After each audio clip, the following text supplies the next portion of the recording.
time and date, we look up into the sky. We bring you exclusive footage from eclipses worldwide. We take our mobile observatory to where the action happens. Hi, Steffen. Hi, Anna.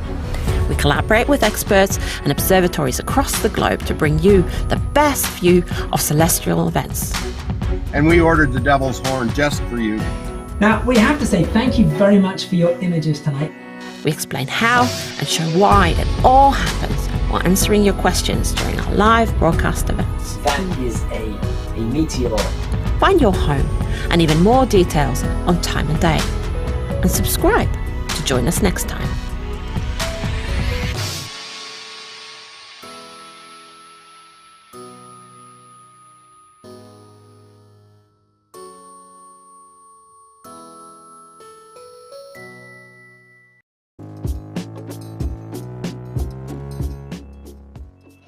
Welcome.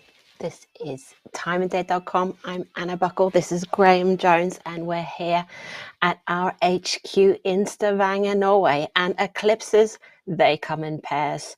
Last 2 weeks ago, we were here for an annular solar eclipse on the ground in Roswell, New Mexico. And now we're here for a partial lunar eclipse for the next 2 hours. That means that Earth's shadow will go across the moon's surface. We're in the penumbral phase at the moment, etching towards the partial. So the penumbral phase is when the outer lighter shadow of Earth casts its shadow across the moon, and as soon as we get to the partial stage, it will be the Earth's darker inner shadow, its umbra, that will cast its shadow on the moon, and we can see it kind of starting a little bit in the corners of our beautiful full moons here on the screen. And here in Norway, we've been frantically checking and rechecking the weather. It has been clouds all around, and but we found a window. We sent Adalbert Michelik and Steffen Thorsen and the Mobile Observatory to Bergen, Norway. Ironically, the rain capital of Norway. That's where they found the clear skies. And looking out of the window here, clouds all around. So we were hoping to stay in Stavanger for this one, but no such luck. But we're not only in Stavanger or Bergen, are we, Graham? No, that's right, Anna. So this is a lunar eclipse. It's visible from anywhere on the nighttime side of the Earth. And we have telescopes lined up on 3 different continents and in different hemispheres. And these are going to give us 3 very different views of tonight's eclipse. So firstly, well, Anna, you've already mentioned the Time and Date Mobile Observatory. They're giving us the image we're seeing on the main screen at the moment, coming from Bergen in Norway. Now, in Europe, the night is still young. In Bergen, it's just after 9 p.m. local time.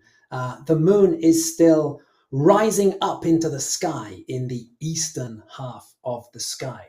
Now that's very different to our next location. In the top right corner of the screen, we can see the pictures coming in from Dubai in the United Arab Emirates. And there we have Ahmad Hassan Ahmad and Mahmoud Hassan. They are running the telescopes there in Dubai. And on the Arabian Peninsula, it is a midnight eclipse. The local time right now, it's just after 11 p.m. Maximum eclipse will come just after midnight. So there, the moon is riding high in the sky, right above our telescopes in Dubai. And that is very different to the situation in our third location. And there in the corner of the screen, we've just brought up the images from Perth in Western Australia. Now there we have our old friend, Matt Woods at Perth Observatory. And in Perth, well, we're getting towards the end of night. The local time is just gone 3 o'clock in the morning. So we're getting towards the end of the night. The moon is getting quite low in the western half of the sky. And yeah, in fact, before this eclipse ends, the moon will be setting in Western Australia. So there we have 3 very different views of this eclipse. Yeah, and we also have some more information about this eclipse on the side of our screen. There we have our timeline, our trusty timeline, and it's showing that we're in the penumbral phase of this eclipse, and it's moving down through the different stages of this partial eclipse. And below us we have this lovely UTC clock. It's the only time you need for this lunar eclipse, and it'll line up with our timeline there and help us follow the eclipse. The current situation is that we're kind of 2/3 into the penumbral phase of this eclipse. Partial will start in about 30 minutes or so, 29 minutes. We can already see the side of the moon darkening there on the, you like to call it that, 7 o'clock position there, don't you call it that, Graham, there in Bergen in Norway. So yeah, we've got these gorgeous images of the moon already. And what else can we see in tonight's eclipse, Graham? Well, of course, I mean, one important question is who can see tonight's event. This is a full moon, and wherever you are in the world, a full moon, roughly speaking, rises around sunset, and it sets around sunrise. So a full moon is up all night. So if you're somewhere on the globe where it's nighttime or where it's dark outside, the moon will be above the horizon and you will have an opportunity to see this eclipse. So which parts of the globe are we talking about? Well, we can take a look at our moonlight world map. We've brought it up there in the corner of the screen. Now here we've got our map of the world, and it's divided into two different shadings. Now this is a moonlight map. So the lighter area, that's the part of the globe that's covered in moonlight. That's the part of the globe where the moon is above the horizon. And we can see that, right now, the parts of the globe that can see the moon, we're talking about Europe, Asia, Africa, and Australia. Now, over the course of the next 2 hours, the Earth is going to be rotating. And as we look at that moonlight map, that sort of lighter area where the moon is visible, that's going to be shifting across the map from right to left. And from there, we can see that Australia is about to start disappearing out of that moonlight area. That's because the moon is going to start setting across Australia over the next couple of hours. We can also see on the map that in the middle, we have a little picture of the moon. There's a little moon icon in the center of the map. That shows the part of the globe where the moon is directly overhead. So right now, the moon is directly overhead, more or less India. But again, as the Earth rotates, as that map sort of shifts across the screen, then that moon is going to move across the Arabian Peninsula, and around about maximum eclipse, it's going to be almost directly above our telescopes there in Dubai. Well, that's good. And we're still waiting for partial to start, but we can still see, we can really see that darkening happening there in the corner there of the moon image there from Dubai. It's looking darker and darker there on the side. So even though we haven't started partial, we can already see the darker part of Earth's shadow creeping up on the moon there. So be sure to have a look at timeanddate.live. There we have more information about this eclipse. We've got lots more show to go. We're still only 5 minutes into our show, so we've got lots more to see. Go to timeanddate.live. Pictures, stories, our partners, everything you need to know about this partial lunar eclipse, and we will see you back here soon.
Welcome back. You're watching a partial lunar eclipse on timeanddate.com, and we've been looking at some beautiful images of the full moon there, alternating between Bergen, Norway, Dubai in the United Arab Emirates, and Perth in Western Australia. And they're also pretty that we have no clouds, we have no stress, and we just need to fill up the screen with these beautiful moons. So that's really cool. We've got our timeline there on the side. It's got is showing that dot moving us towards partial when partial starts. But like Graham likes to remind me about lunar eclipses, the timings in lunar eclipses are quite fluid. It's slow moving, and we can already see the moon's inner darker shadow, its umbra, darkening the side of our full moons there. It's looking really, really pretty.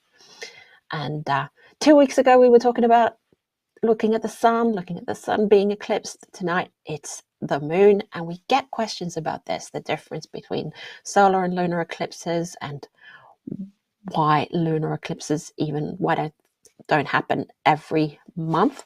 So, Graham, let us know all the sciencey bits about lunar eclipses. Yeah, as you say, we've been getting some great questions from people. One of the questions is, why is this only a partial eclipse tonight? One of the others that you mentioned there was, why we don't get a lunar eclipse at every full moon. Well, interestingly, in one way, these two questions are related. Yeah.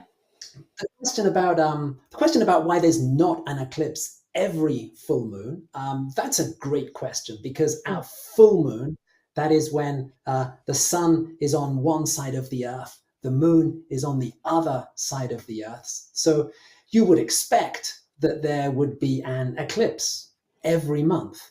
The reason that there isn't is because the moon's orbit around the earth is just very slightly tilted.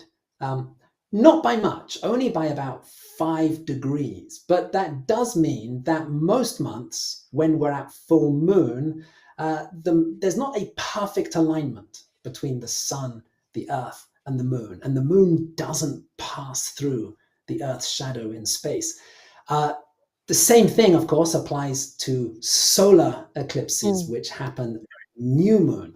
Because of the moon's tilted orbit, at most new moons, the moon passes by the sun in the sky, but it doesn't pass exactly over the sun. It's just a little bit above or a little bit below. And that kind of leads us to the question of why this is only a partial eclipse, because every 6 months or so, there is a little window of alignment. It lasts about 34 days, and it's called an eclipse season. Now, during this short period of about 34 days, if there is a full moon, we will get a good alignment and it will produce a lunar eclipse. Likewise, if there's a new moon, it will give us a solar eclipse. Now, this eclipse season lasts 34 days, and a lunar month, the time it takes the moon to go from full moon to new moon and back to full moon again, that is only 29.5 days, which is shorter than an eclipse season. So that means that every time we have an eclipse season, every 6 months, we are guaranteed to have at least one lunar eclipse at full moon and at least one solar eclipse at new moon. But as always, timing is everything. If the eclipse happens towards the middle of the eclipse season, we get a really perfect alignment, and that gives us a total eclipse. If the eclipse happens more towards the edge of the eclipse season, we still get the eclipse, but it's not quite a perfect alignment, and we only get this partial eclipse. So, as you say, Anna, 2 weeks ago, we were there in New Mexico for an annular solar eclipse. That was a perfect alignment of the sun, the moon, and the Earth. The reason it wasn't a total eclipse was simply because the moon was a bit further away than usual and couldn't cover the sun completely, but the alignment was perfect. Now here we are, 2 weeks later. We've moved towards the end of the eclipse season. The alignment is not quite perfect, and so tonight we just have this partial eclipse where the dark part of the Earth's shadow will just nibble away a little bit at the edge of the moon.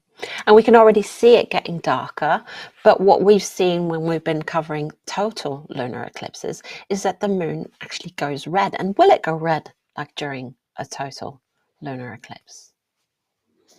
Yeah, so that's another great question that people are asking. So as things stand at the moment, nearly all of the moon is covered by the Earth's penumbral shadow. That's the lighter outer part of Earth's shadow. If you were standing on the moon at the moment and you looked up, you would see the Earth blocking some, but not all of the sun. Now, when we get to the start of the partial eclipse, which is now just a few minutes away, that's when the darker inner shadow of the Earth, it's called the umbra, that will just start to cover one little edge of the moon. Now, if you're standing in that part of the moon during the partial stage and you look up, you will see the Earth completely covering the sun. However, it wouldn't go completely dark for you. When you look up, you would see the Earth as a black disk in front of the sun, but around the Earth, you would see the Earth's atmosphere sort of lit up by sunlight and glowing red. And this sort of a reddish halo in the sky, that would actually turn your surroundings, it would give them a sort of a reddish tint. Now we can see this reddish tint from the Earth, but normally we can only see it during a total eclipse when the whole of the moon's face is covered by this reddish shadow. Tonight, that shadow will only cover just a very tiny fraction of the moon, and the rest of the moon will still be a bright silvery color. So you can't really tell the contrast, and you can't really see that red color during the partial stage. It only really becomes noticeable when that reddish umbral shadow is covering the whole face of the moon. But that's for us mere mortals looking up at the moon. But if we're lucky, Steffen might be tricksing and fixing a little bit with his exposure there on the telescope, and we might be able to see a little bit of red. But that remains to be seen, to see if he can manage to capture that red shadow for us. But there's other stuff that you can look at in the sky during the eclipse as well, right, Graham?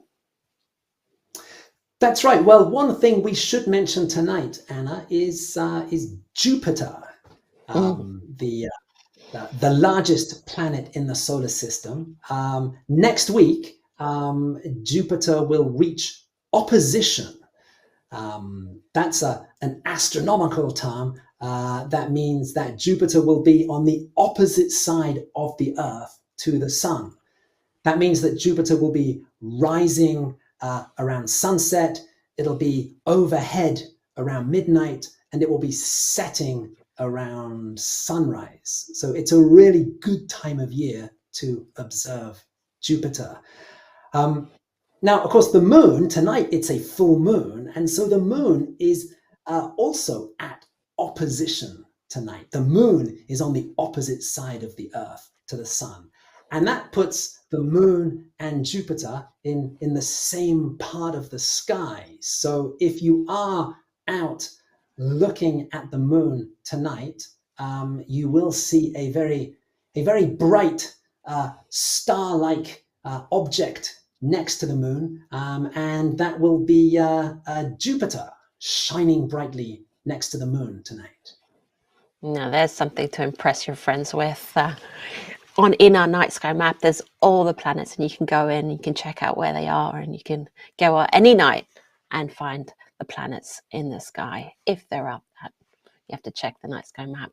On timeanddate.live, you can find more information about our night sky map, about this eclipse, about other stuff that has to do with this eclipse, our partners, that kind of stuff. We're also going to be back soon talking to Khadijah in Dubai. So see you later.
Welcome back to this partial lunar eclipse on timeanddate.com.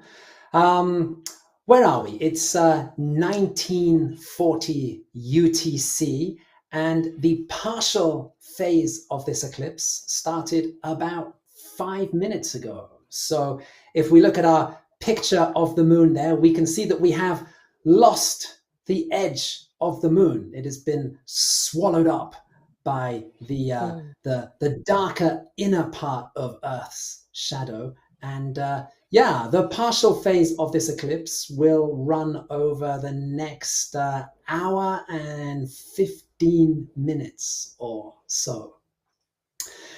Now, our pictures here on our main screen are coming from Dubai, from the Dubai Astronomy Group. We have Ahmad Hassan Ahmad and Mahmoud Hassan. They are in charge of the telescope there that's bringing us these wonderful images of the eclipsed moon. And also at the top of our screen, we have Khadijah Ahmad, who is the operations manager at the Dubai Astronomy Group. We last met Khadijah a couple of weeks ago in Albuquerque, New Mexico, at the airport, as we were all traveling back from the solar eclipse. But Khadijah, you're back at your home base for this eclipse. So thank you for joining us. And where exactly are you streaming from tonight? It's an honor to be here. Thank you for having me on this interview. We are joining you guys from Dubai, United Arab Emirates, and we are streaming from Mushrif Park at the Al Thuraya Astronomy Center. So this is where we are streaming from. This is where we're having an event showing people this incredible eclipse. Wow, great. How many people do you have at your event tonight? We have, I guess, around 150, 200 people downstairs, and lots of children. Lots of children came to see this event. We were very excited, and nobody's on their phone, which is incredible that everyone's just looking up at the moon. We have about 8 telescopes set up downstairs, and the public are all over these telescopes observing and taking pictures. And then we have another telescope set up upstairs to do the live stream. Oh, that sounds Excellent. really awesome. It does. And Dubai Astronomy Group, what do you guys do? So we are a nonprofit organization. Our job is to promote astronomy through events and activities any way that we can in the UAE region, the Middle East, and now around the world, as we're trying to go to many different places where eclipses are happening. So we do lots of events and activities here with schools, with the general public, with the organizations, with the government organizations and the private organizations, as much as we can, in any way that we can, to promote astronomy and science and just raise awareness about it in the country. That sounds like a lot of fun and a lot of work. And is Dubai a good country for stargazing? Depends on the location. So anywhere near the city, I would never recommend that. Even though we are still in the middle of the city, we are just 20 minutes from downtown. We're still able to see some things. We are also on the path of the airplane, so we are not the ideal location, but we could still see some stuff here. And the moon is quite beautiful on our location, but I would recommend going as far in the desert as possible. The best ones would be Al Qudra Desert, which is about an hour from our location. And that place you could see few stars. I wouldn't say it's the best as you would see anywhere else around the world. But if you go to the other Emirates, such as Abu Dhabi, places like that, you could see a bit more. But I wouldn't say the skies are as gorgeous as you guys probably have it on Mount Oh, I Clouding. think, yes, and we were a bit worried there because earlier this week we were getting images from you guys with clouds, and you were telling us that it was raining, and we were a bit worried that we weren't going to get any beautiful images of the moon from you guys. But it all cleared up in time, didn't it, Khadijah? Yes, it rained quite heavily all over the UAE the past 2 days. And as we were going to the event today, even in the afternoon, there was huge clouds around us, and we were quite worried. But thankfully, no clouds on site. It is very clear today, and we're very, very lucky for that. We feel really, How's really, the really skies with lucky to you? be showing. Oh, the clouds outside our window have really, really bad. But Steffen and Adalbert have gone up to the rain capital of Norway in Bergen, and they're getting beautiful, clear images of the moon from there. So that's a bit ironic, isn't it? It's amazing. We all got lucky. Thankfully, no clouds for us. Absolutely, absolutely. Now, Khadijah, we know you have you have lots of guests that you have to be looking after there, so we're not going to keep you too long. Really, thank you very much for joining us for a chat. So what is it? We are yes, we are into the partial phase. It is coming up to midnight in Dubai, so the moon is really nicely overhead. So yes, Khadijah, we wish you and all of the guests who have come to enjoy the eclipse with you, we hope you have a great experience there as we work our way towards the maximum phase of this eclipse. That's coming up in about half an hour from now. In the meantime, please keep checking our live news feed at timeanddate.live, and also don't forget to subscribe to our YouTube channel. And Anna and I will be back very shortly.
This is a partial lunar eclipse live on timeanddate.com.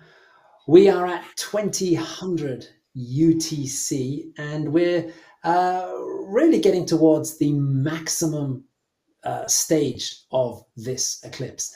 This is a very small partial eclipse tonight. So what we're looking at on the screen now, we're seeing in the main image the moon as it looks from Bergen in Norway.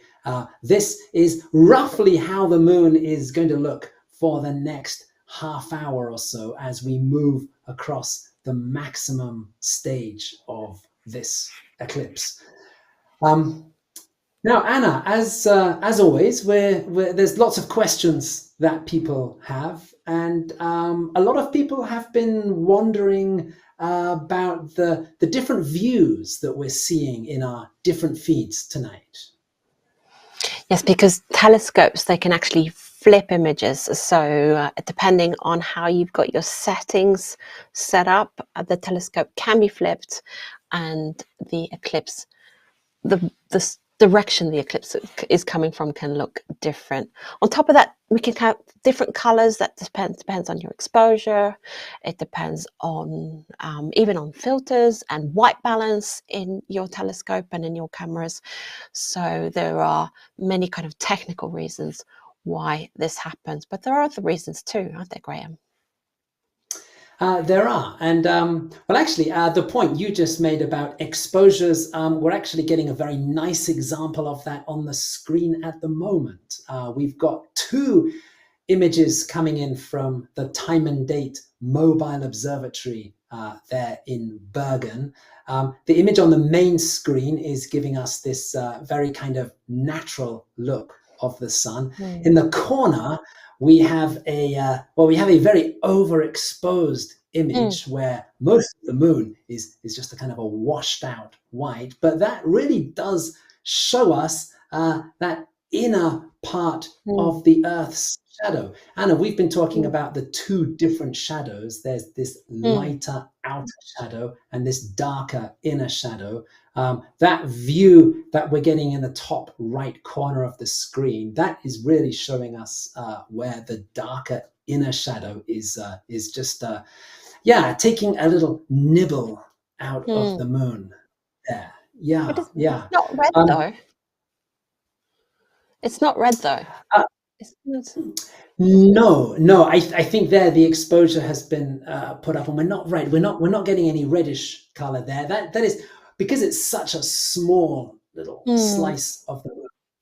It would be difficult to get that, but it's a very nice demonstration of the two different shadows on the moon there.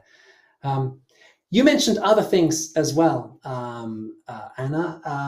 We do have feeds coming in from different hemispheres tonight. So Norway, they're at the top of Europe in the southern hemisphere.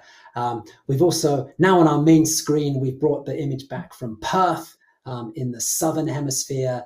So the orientation of the moon switches as we go from the northern hemisphere to the southern hemisphere.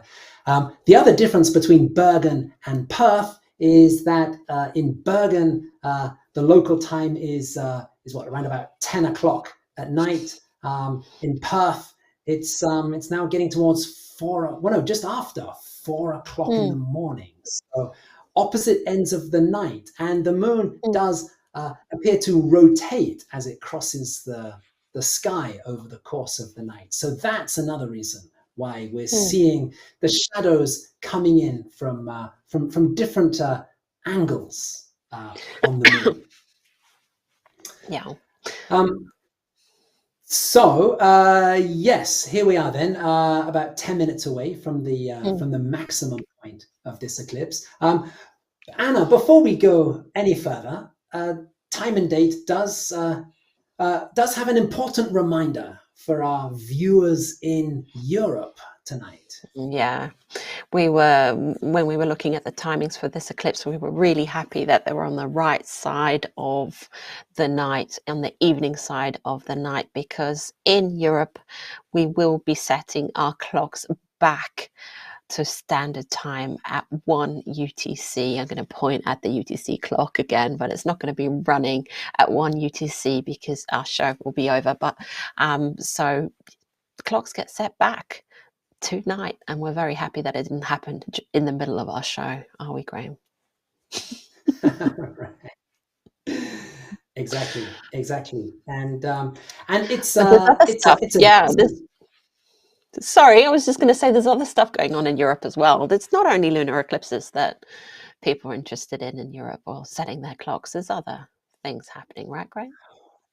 Well, that's right. Also in Europe, about an hour ago, the final of the Rugby World Cup kicked off at the Stade de France in Paris, in France. And this means that we have an eclipsed moon over the stadium where the rugby final is taking place. Right now in Paris, the moon is at an altitude of about 31 degrees in the sky, and it's rising. So yes, people there might be able to catch sight of an eclipsed moon hanging over this game. And Anna, we have a great story in the astronomy news section of our website, where we talk about that and other big sporting events in history that have been eclipsed by an eclipse. So that story and a lot more, you can find it on timeanddate.live with pictures, reactions to this eclipse, pictures of our partners, links to where they're working from, and timeanddate.live. Hit subscribe on YouTube as well to not miss out on future events, and we will see you back here on this channel soon.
You're watching a partial lunar eclipse on timeanddate.com. Looking at our screen here, we can see that we've just passed max. We've got a beautiful image from Bergen, Norway there, where the bottom bit of the moon looks like it's just fading into space. That's looking quite cool there. Oh, some birds flying across the moon there. It's fun looking at these images, I have to say, even though there's not like super a lot of action. We've had some weather reports from Matt in Perth. He's telling us that the clouds are rolling in. He's got his fingers crossed. We have our fingers crossed that they're rolling really fast, and hopefully we'll get images back from Perth soon. Yeah, it's fingers crossed on Perth. The other issue there, Anna, is that it's now 4:20 in the morning. We are getting towards moonset. The moon is very low in the sky. It's about 12 degrees above the horizon, which is getting quite low. It's always more difficult to catch things when they're low on the horizon, because you've got much more of the atmosphere to look through, so you have a higher chance of cloud. So it's not looking hopeful for Matt, but we'll keep our fingers crossed. We said earlier, Anna, that he's an old friend of Time and Date. This is the 7th eclipse that he's done with us, and just to prove what a great friend Matt is, let's just remind ourselves again that it's coming up to 4:30 in the morning, and Matt has been heroically working through the night to share the images there from Perth. So yes, thank you, Matt, and we're keeping our fingers crossed. And for Matt, 11 degrees Celsius is a very cold 11 degrees Celsius for him. So he's been complaining about the cold. But we've got our weather reports from Bergen, where we have clear skies. We've already mentioned that Bergen is the rain capital of Norway, but that's where they ended up. Our mobile observatory and chief eclipse chaser, Steffen Thorsen, who's braving near freezing temperatures from a rooftop in Bergen, Norway. Hi, Steffen. Hi, Anna. How are you doing? You've been poring over the weather reports, over the forecast models, different models, and what have you been looking at, and how did you end up in not so rainy Bergen tonight?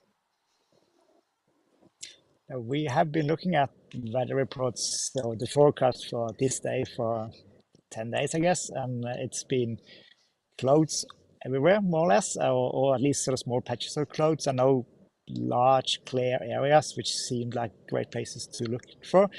But the coast of Norway, from the very southern part to the very northern part, had kind of the best prospects all week, unless you go to the very southeast of Europe, where there were also some nice weather. But that's kind of far to travel.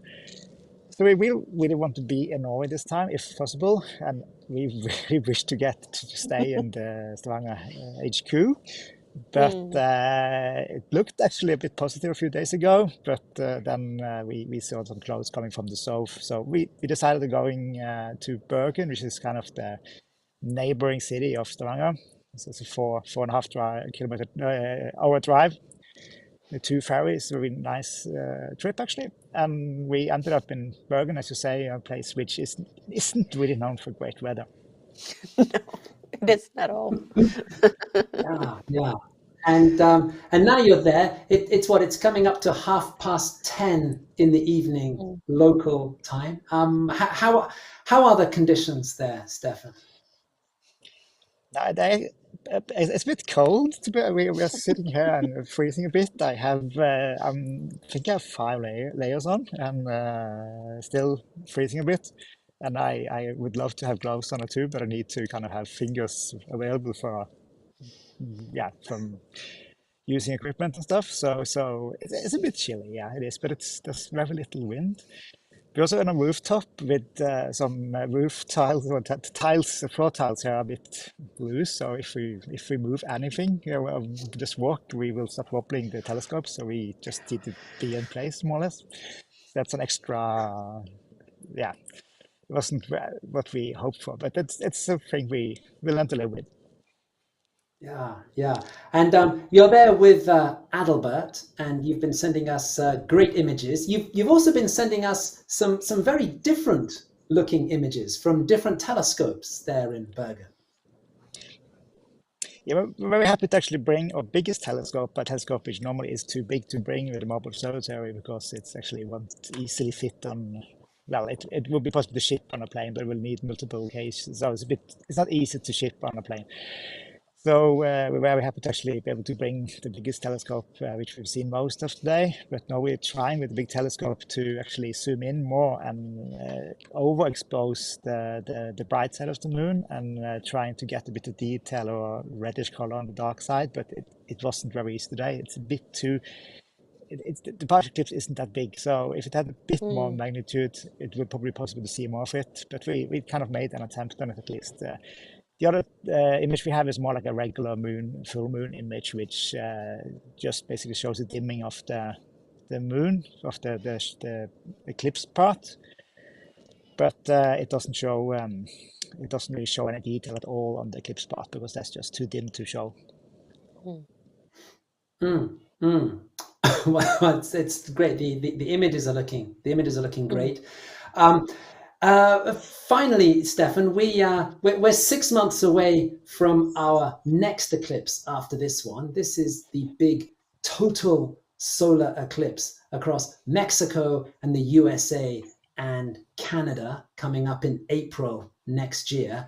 The main time and date team for this eclipse is going to Texas, but you are going to be taking your telescope and heading up and chasing eclipses in the northeastern corner of the United States. Yeah, it's a bit like we do now this time. Sort of it's really sounds like a hopeless task to trying to capture an eclipse in Norway, but we made it multiple times in Norway despite the weather reports. So the plan is really to go to probably New York first, and then kind of have some options from there to go to different places from the very maybe even into Canada, but it depends to find a place where we can chase it and actually catch some good weather. So I'm hoping that will be a success, but we never know. But it's a bit of a challenge, and I like challenges.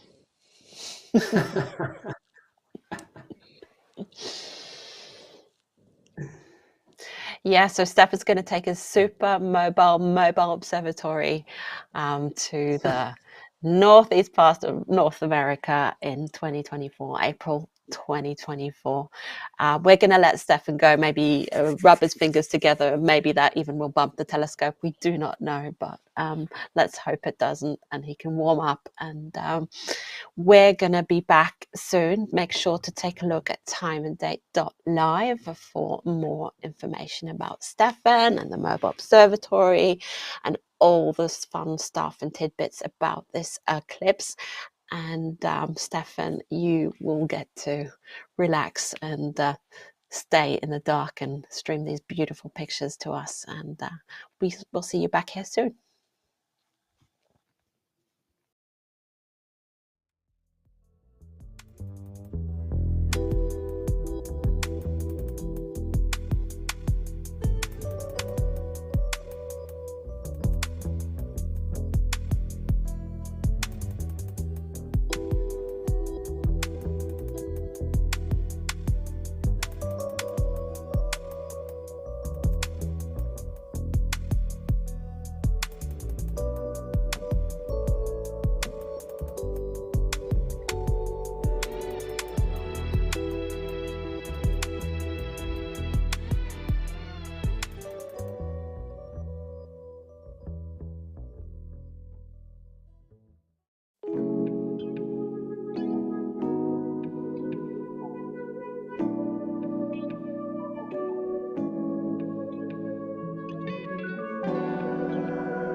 You're watching a partial lunar eclipse with Graham and I, Anna, on timeanddate.com, and the moon is looking beautiful. So there's still some beautiful images of the moon to enjoy and adore.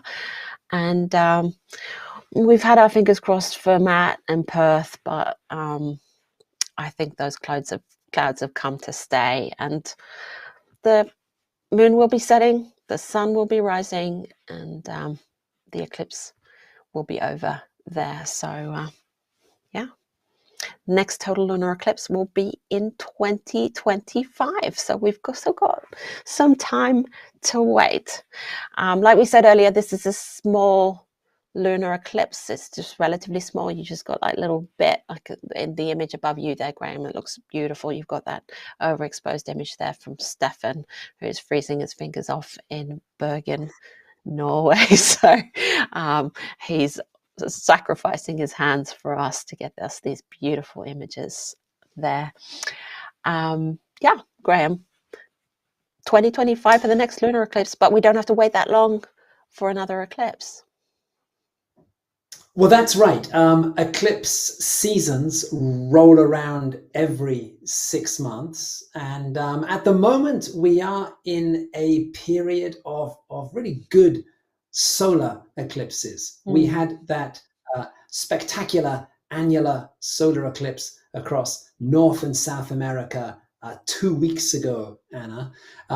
The next eclipse season comes up in 6 months' time, and this one also contains a real standout solar eclipse. On April the 8th, 2024, there will be a total solar eclipse across Mexico, the United States, and Canada. And it is set to be one of those really landmark eclipses that passes over lots of centers of population and really helps to inspire a new generation of eclipse chasers. So it is an exciting eclipse coming up. We can take a look at the map for this great North American eclipse. There it is on the screen. The light shaded area is where there's a partial eclipse. That little thin, very thin strip running across the middle of the map through Mexico, the USA, and into Canada, that is the path of totality. That is the very narrow strip of land where the moon will completely cover the sun, producing a total solar eclipse. As we were talking with Steffen earlier, he is going to be going up to the northeastern corner of the United States and chasing the best view of the eclipse from that corner of the continent. Anna, you and I and the rest of the main Time and Date team will be on the other side of the country in Texas. And that will be April the 8th next year, a big total solar eclipse across North America. In the meantime, it is 2043 UTC. We're a little under 10 minutes away from the end of the partial phase of this eclipse. If we look at either of our images from Bergen, we can see that the dark part of Earth's shadow is will soon be sliding altogether off the face of the moon. The eclipse will continue for another hour or so, but this will just involve the lighter outer part of the Earth's shadow, the penumbral shadow. That's why that's called the penumbral stage of the eclipse. So not so much to see there in terms of shadows. So yes, another few minutes of partial. Anna, we're going to be back for a few more comments in a few minutes' time. But in the meantime, always remember to have a look at timeanddate.live, where we've got lots of information about this and other eclipses, including the big eclipse in April next year. And also, don't forget to hit the subscribe button on our YouTube channel so you don't miss out on our future live events. And we'll be back very soon.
So this partial lunar eclipse on timeanddate.com is coming to an end.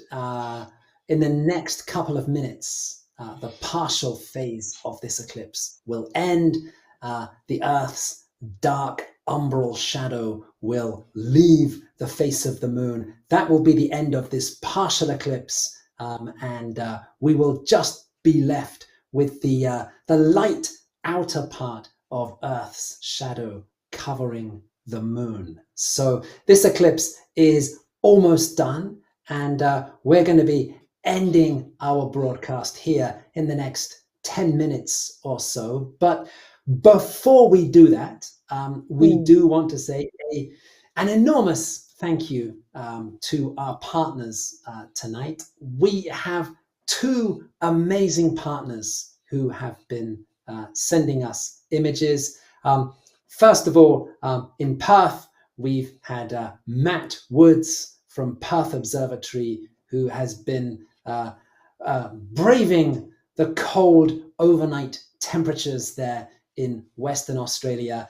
He just lost the moon to the clouds towards the end, but we had some fantastic images from him before that. So thank you very much again to Matt. Our other collaborator tonight, the Dubai Astronomy Group in the United Arab Emirates. Earlier, we talked to Khadijah Ahmad, their operations manager. And we also need to thank the two people who have been setting up and running the telescope feed from Dubai.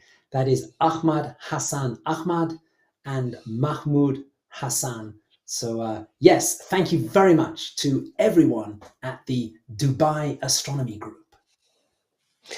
But we don't only have partners to thank, we have the gang here at Time and Date HQ to thank. But first, we want to start in Bergen with freezing cold Steffen and Adalbert running the Time and Date mobile observatory from the rain capital of Norway with clear, beautiful, crisp skies there. So they're enjoying themselves there, managing everything in our control room. We've got Daniel, we've got Gustav, and we've got Andy. They've been fixing all the images in the background here. The person running the amazing live feed that we keep referring to, timeanddate.live, that is Aparna. She's been putting all those beautiful little stories in there and all those pictures of the moon. We've got Matthew, Kobe, and Ina Maria.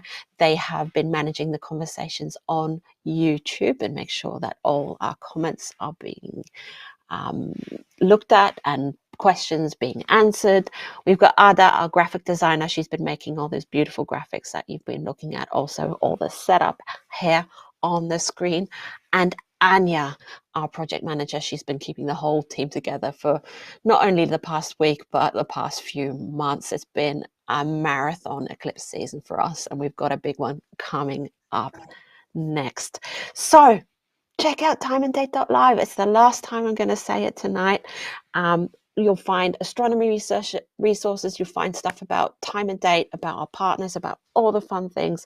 Subscribe to YouTube so you don't miss out on future broadcasts. And we're going to leave you with these beautiful pictures of the moon on the screen. I'm Anna Buckle. That's Graham Jones. And we're going to see you for the next eclipse in April. So bye.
time and date, we look up into the sky.